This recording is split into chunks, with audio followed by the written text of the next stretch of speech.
नमस्कार।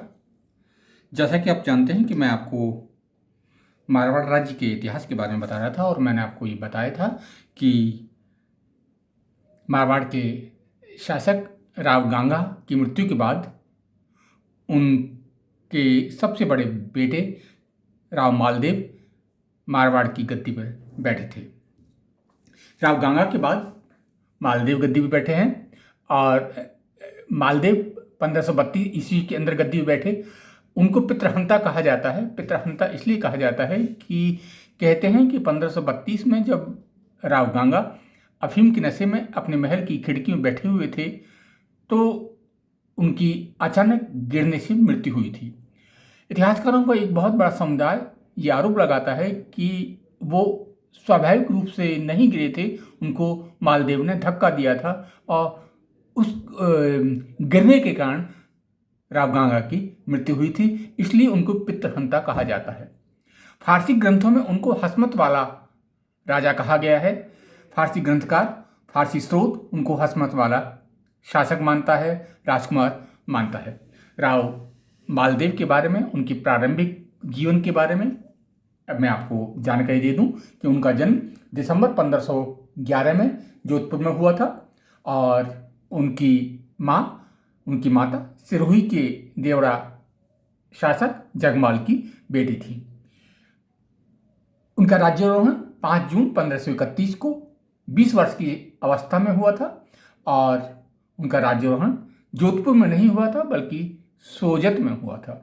ये एक बहुत महत्वपूर्ण बात है कि मालदेव ने अपना राज्यारोहण जोधपुर में न करा के सोजत में कराया था। आखिर सोजत में उन्होंने क्यों कराया, तो इतिहासकार इस बात की जानकारी देते हैं कि संभवतः क्योंकि उन्होंने अपने पिता की हत्या की थी। हो सकता है जन विरोध जोधपुर राज्य के अंदर रहा हो, जोधपुर शहर के अंदर रहा हो, इसलिए वो जोधपुर के अंदर अपना राज्याभिषेक उन्होंने नहीं किया होगा। अपना राज्याभिषेक उन्होंने सोजत में किया होगा और जब राज्य की स्थिति उनके अनुकूल हो गई होगी तब वो जोधपुर आए होंगे। जब वो मारवाड़ की गद्दी में बैठे तो अगर हम तत्कालीन राजपूताने की या मारवाड़ के आसपास के राज्यों की स्थिति देखें तो उस समय राजस्थान का एक महत्वपूर्ण राज्य था मेवाड़। वहाँ पर उदय सिंह का शासन था। मेवाड़ अपना गौरव खो चुका था। सांगा की मृत्यु के बाद कोई इतना शक्तिशाली शासक मेवाड़ के अंदर नहीं था जो मेवाड़ के पुराने गौरव को स्थापित कर सके। उदय सिंह में वो स्थिति नहीं थी, पर उदय सिंह को मालदेव ने सहायता पहुंचाई थी। दूसरे महत्वपूर्ण शासक वीरमदेव थे और वीरमदेव के साथ मालदेव के कोई अच्छे संबंध नहीं थे। जैसलमेर के तत्कालीन शासक लूणकरण थे, उस समय में बहुत महत्वपूर्ण शासक थे और बीकानेर के शासक राव जयतसी थे। राव मालदेव की नीति अपने पड़ोसी राज्यों के आंतरिक मामलों में हस्तक्षेप करने की थी और इसलिए राजस्थान की अंतर्राज्यीय राजनीति के अंदर उन्होंने हस्तक्षेप किया। स्थितियां, राजस्थान की जो आंतरिक स्थिति थी वो उनके अनुकूल थी। साम्राज्य विस्तार में कोई रुकावट नहीं थी। खानवा के युद्ध के पश्चात मेवाड़ की शक्ति क्षीण हो चुकी थी। सांगा की मृत्यु के उपरांत राजस्थान में ऐसा कोई व्यक्ति नहीं था, ऐसा कोई नेतृत्व नहीं था जो कि राजपूताना का नेतृत्व कर सके। राजस्थान को सबसे अधिक खतरा बहादुर शाह से था जो कि गुजरात का शासक था, किंतु वो खुद अपने अंतर विरोधों के कारण राजस्थान की ओर अब ज़्यादा ध्यान नहीं दे पाया था, क्योंकि जो तत्कालीन जो मुगल शासक था उससे उसका प्रतिरोध होता रहता था। अतः राजस्थान की राजनीति में ज़्यादा हस्तक्षेप करने का अवसर बहादुर शाह को नहीं मिल पा रहा था। इसके साथ साथ मालदेव ने अपने पड़ोसियों के साथ जहां विस्तारवादी नीति का अनुसरण किया था, वहीं मेवाड़ के साथ उन्होंने अच्छे संबंध स्थापित करने का प्रयास किया था और तत्कालीन मेवाड़ के शासकों को उन्होंने जहां तक हो सके मदद भी पहुंचाने की कोशिश की थी।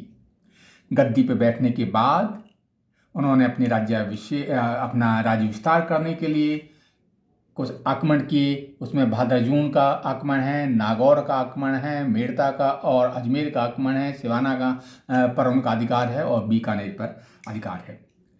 ये 5 महत्वपूर्ण उनकी उपलब्धियां हैं, ये 5 उनकी महत्वपूर्ण विजय हैं जिससे कि उन्होंने अपने साम्राज्य का विस्तार किया था। आइए अब मैं आपको इन जो विजय हैं उनके बारे में थोड़ी सी जानकारी दे दूं।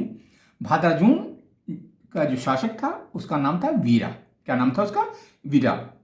मालदेव ने अपनी नीति के अनुरूप अपने राज्य विस्तार करने के लिए 1539 में भाद्राजून पर आक्रमण किया था। 1539 ईस्वी में मालदेव ने भाद्राजून पर आक्रमण किया था।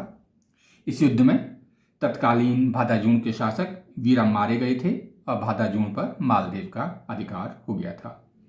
ये विजय मालदेव के लिए बहुत महत्वपूर्ण थी क्योंकि इससे मालदेव को प्रोत्साहन मिला और कहते हैं कि 1540 ईस्वी में उन्होंने रायपुर के ऊपर आक्रमण किया और रायपुर के ऊपर भी उन्होंने अधिकार कर लिया और इन राज्यों के ऊपर अधिकार करने से मालदेव की शक्ति का विस्तार हुआ।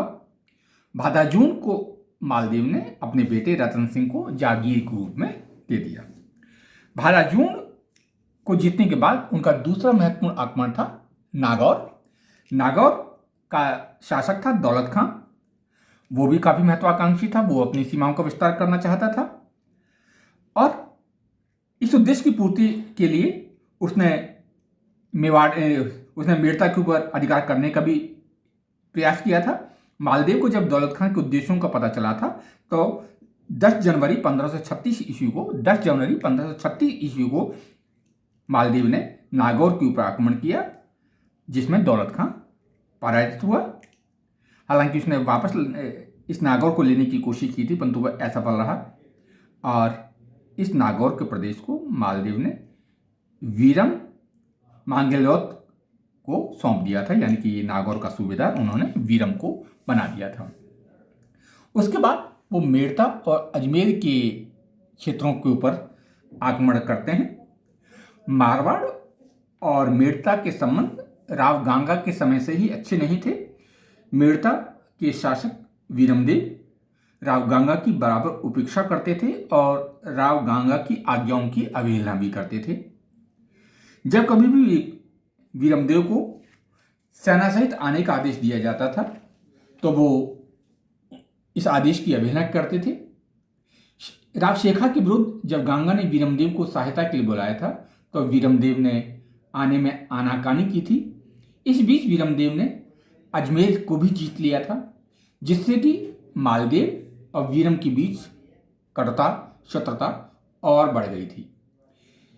वीरमदेव मेड़ता से अजमेर आ गए क्योंकि अजमेर का उन्होंने प्रदेश जीत लिया था और इसके बाद उन्होंने रिया को लेने का प्रयास किया किंतु मारवाड़ के सामंत जेता और कूपा के विरोध कारण वो रिया नहीं ले पाए और थोड़े समय बाद अजमेर भी उनके हाथ से निकल गया। इसके बाद सिवाना के ऊपर मालदेव आक्रमण करते हैं और सिवाना के प्रदेश को वो जीत लेते हैं। सिवाना के जो सामंत थे वो उन्होंने मालदेव ने जब दौलत खां के खिलाफ युद्ध किया था तो सिवाना के उस सामंत को उन्होंने सहायता के लिए बुलाया था परंतु सिवाना के शासक ने सिवाना के सामंत ने आने से आनाकानी की थी। इससे मालदेव उससे नाराज थे।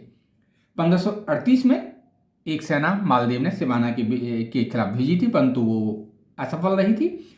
उसके बाद मालदेव सिवाना को जीतने के लिए खुद गए थे, किले की घेराबंदी की थी।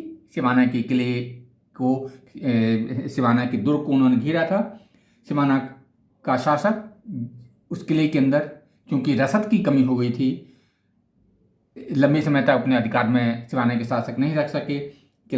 उस किले को छोड़ के उनको भागना पड़ा और मालदेव ने सिवाना के दुर्ग पर अधिकार कर दिया और इस तरह सिवाना के दुर्ग पर भी मालदेव का अधिकार हो गया।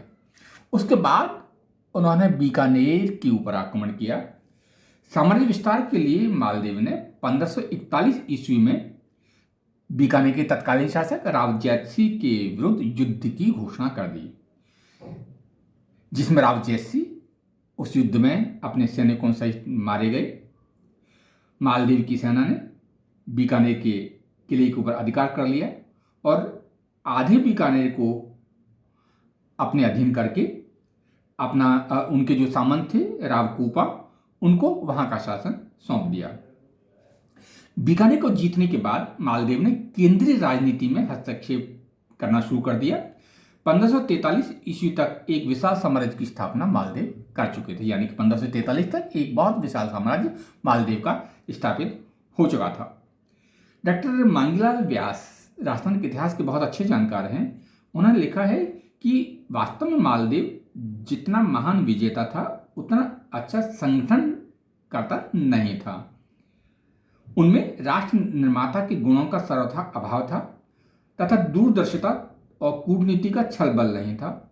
परिणामस्वरूप उनके जड़ विहीन विशाल साम्राज्य को पठान सत्ता की एक आंधी ने कुचल दिया। फिर भी ये स्वीकार करना होगा कि मालदीव ने अनुकूल परिस्थितियों का लाभ उठाते हुए केंद्रीय शासन के समानांतर एक महान भारतीय राज्य की स्थापना की कोशिश की और उसमें सफलता भी प्राप्त की। और इस तरह राजस्थान की राजनीति में महाराणा सांगा के बाद एक बहुत महत्वपूर्ण शक्ति के रूप में हम मालदीव को देखते हैं। इसके बाद अगले वीडियो में आपको मालदीव का केंद्रीय सत्ता के साथ संबंधों के अंतर्गत मालदीव के हुमायूं के साथ संबंध आपको बताऊंगा। ये संबंध इसलिए भी महत्वपूर्ण है कि उस हुमायूं जिससे कि दिल्ली की सत्ता छीन ली गई थी या छीनने वाली थी, मालदीव ने हुमायूं को सैनिक सहायता का आश्वासन दिया था। एक बहुत महत्वपूर्ण एक काम था मालदीव का, परंतु उसमें वो सफल नहीं हो सके। हुमायूं उनके ऊपर विश्वास नहीं कर पाया। अगले वीडियो में आप इस तथ्य को